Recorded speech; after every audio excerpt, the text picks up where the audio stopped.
எப்படா இந்த பார்சல் வரும்னு சொல்லி ரொம்ப எக்ஸைட்டட்ல இருந்தோம். ஒரு வழியா அந்த பார்சல் எங்க வீட்டுக்கு வந்து சேர்ந்துருச்சு. அது என்னன்னு பாத்தீங்கன்னா எலக்ட்ரிக் கார். பேபிஸ்லாம் ஓட்டுவாங்கல்ல, குழந்தைங்க ஓட்டுற எலக்ட்ரிக் கார் தான் இது. ஆக்சுவலா அமேசான்ல வந்து 17,000 வருது.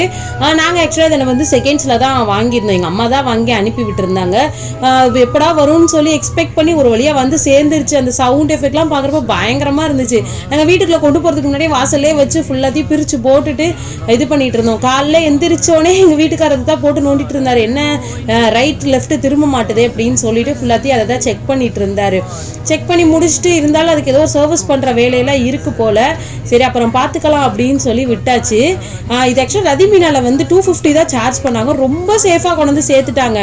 இத்தனைக்கு எங்கள் வீட்லேயே டேரெக்டாக கொண்டு வந்து போட்டுட்டாங்க. அந்த வீட்டில் கொண்டு வந்து போகிறதுக்கு தனியாக நாங்கள் சார்ஜ் 150 பண்ணோம். ஆனால் மதுரை டு சென்னை கொண்டு வரதுக்கு 250 எங்களுக்கு ஆச்சு. பயங்கர சேஃப் தான். நீங்கள் வேணா ஒரு தடவை ட்ரை பண்ணி பாருங்கள். நிறைய இடத்துல அந்த ரதிமீனா சர்வீஸ் வந்து அவைலபிள் இருக்குது. இப்போ இந்த சவுண்டை மட்டும் கேட்டு பாருங்க.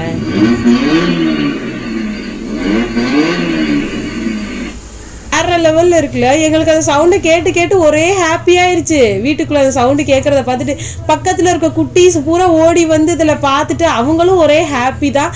என் பொண்ணும் ஒரு வழியா ஜாலியா விளையாட ஆரம்பிச்சிட்டா. ஃபர்ஸ்ட் பார்த்தோன்னே பயங்கரமா பயந்தா, அப்புறம் ஒரு வழியா செட் ஆயிட்டா. ஒரே ஹாப்பி தான் எங்களுக்கு.